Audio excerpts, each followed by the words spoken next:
Welcome to Kitchen Table Conversations, a series of short and shareable conversation starters for those of us who have or love and support people with a complicated and beautiful brain.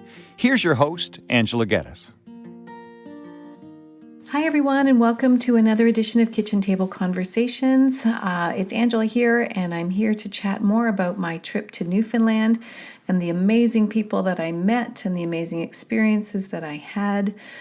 It was just so fun to be able to hang out with, just so many interesting people and so many like-minded and passionate people who really do want to make a difference and contribute to a more inclusive world where there can be less stigma and more acceptance and more understanding and more opportunities. So I just want to start by saying that I can't believe that I was already there and back, and I can't believe that it took me this long to get to such a beautiful part of our country. If you do have the opportunity, I encourage it because the landscape is phenomenal, and I think everything you hear about Newfoundland in terms of the people being so amazing, so welcoming, so joyful, and so wanting to make your day special is true. From the moment that we got off the plane, we were greeted with kindness and interest, and we got picked up by one of Jamie's good friends. Sean Hogan has family out there, and Marie Hogan turned out to be like the tour guide extraordinaire. And she took us to a million places within a couple of hours. I had seen, the ocean view in a variety of different places. We saw seals at the university. We ate the best lunch at Chess's famous fish and chips. We were given certificates for being there for the first time, and it was just absolutely wonderful. Again, the people were fabulous. And of course, our bellies were full and very happy.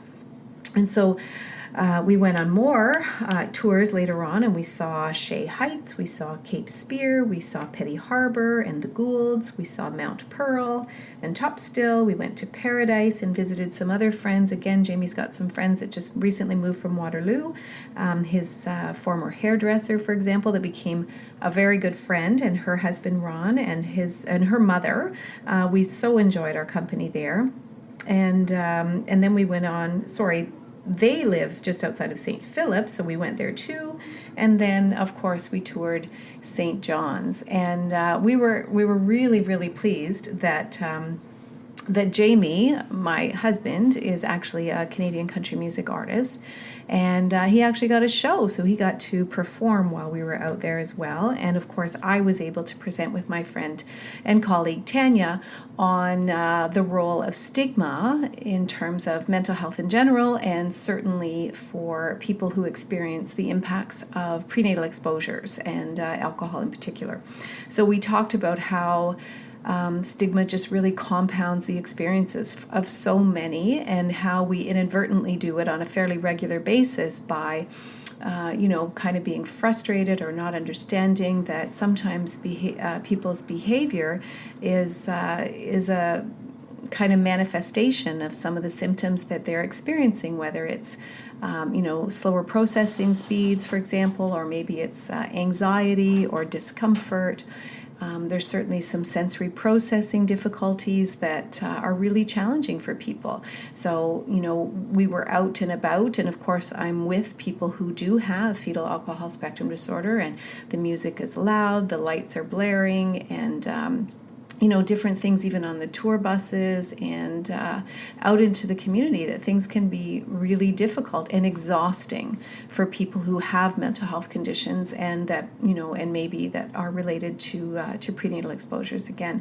So all of these things we got to experience firsthand, and I think that our presentation, Tanya and I, were pretty impactful. I think we work pretty well as a team. She can provide the audience with some really, really clear examples of what she experiences on the day-to-day, and certainly her history prior to her awareness and her diagnosis, which took place at age 37. So nobody can tell her story like Tanya, and I get to come at it from the perspective of supporting so many individuals and families over the years. And one of the things that Tanya says it's so important for us to remember is that when you've met one person or you know one person with FASD, you need to remember that you know one person with FASD. And it's so important that we all remember that everybody's brain is different, and that is the same for people who have FASD or who have been affected. So we need to understand that although there are some commonalities that make a diagnosis possible, and that we know that are clearly linked to prenatal alcohol exposure, how that alcohol affects individuals really depends on the amount and the timing of the alcohol exposure. And so your ears may be developing around the 3-month marker, and if you consume alcohol at that time, your ears are going to be impacted. But if you don't consume alcohol at that time, then your ears will be fine, but maybe your heart will be impacted later on. And while your memory is developing, maybe that's fine if you're not or fine-ish if you're not experiencing or you're not engaging in any alcohol use at that particular time of development. But there might be other things like executive functioning or concentration difficulties or sleep problems. So there's, it's just so, again, that's why it's so complicated and why it continues to be so misunderstood. But again, there are commonalities, and we all can do a better job of trying to understand what those might be. So I encourage you to check out my website. I've got actually a new resource that I'm going to post today. And it speaks specifically to what it looks like and how caregivers and people who love and support individuals with FASD can be more helpful. So check that resource out on my website. And I also want to just acknowledge that at this conference we heard from a variety of professionals. We heard about our alcohol the issues, the broad issues around alcohol and the new guidelines and the impacts of alcohol in terms of, our service delivery systems across the board. And, all you have to do is spend a little bit of time working in an emergency department to know that alcohol contributes to a large cost and certainly emotional and financial cost, and it's a burden on our emergency departments across globally. And so anyways, we heard from Dr. Janice Fitzgerald explain the advancements in their policy. So I encourage you to check out what Newfoundland is doing to again decrease the negative impacts associated with alcohol use and misuse. And we also heard from some people with lived experiences. So we heard a beautiful story from a young woman whose biological mom was told that while she was having a difficult time consuming, that it would be okay for her to have some wine on a fairly regular basis to help relax her, and to while she's contemplating and planning a pregnancy, that might make things easier. And I know we've all heard that. Just have a glass of wine and don't worry about it. It'll happen when it's going to happen. So when we're talking about people who are having a difficult time conceiving. And unfortunately, this woman who spoke to us talked about her lifelong condition and lifelong difficulties. And I mean, she's doing amazing, really and truly she is. But she's doing so amazing because she had stability. She had good supports, and her parents who really searched and surrounded her with the kinds of supports that she needed in order to thrive. So she is a university graduate, she is a college graduate, but she did so with accommodations and with people who were able to kind of wrap around her and to be able to let her knowledge and her cognitive abilities shine through in spite of the concentration difficulties, for example, or her processing speeds and that kind of thing. So she's definitely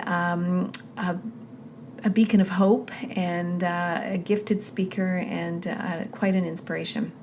So again, Tanya, who I presented with, is also quite inspirational and one of the most resilient and kind of funny, actually, individuals that I've met. So she's pretty great. And but I also met a new friend, Tanya Walsh, and I'm going to put a link to her story on my website because I think it's something that, again, only she can tell.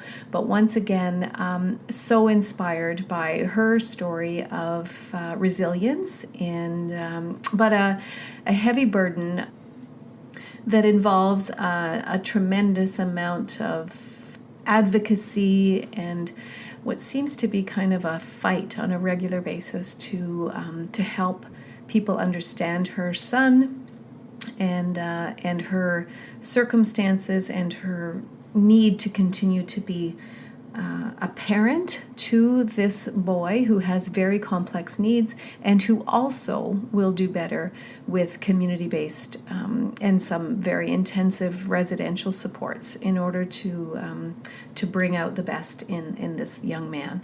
So again, check out the website for that story. So yeah, I mean, I guess I'm just so excited about the people that I met and the opportunities. I met Linda Clark, who spent 20 years in Toronto here as a social worker and with a particular passion in FASD, who's now gone out to New Brunswick, I think, but I might be mistaken. It might be Nova Scotia. And I apologize for that, but she's now working in private practice and again, doing amazing things very creatively for families and really helping out with the justice system.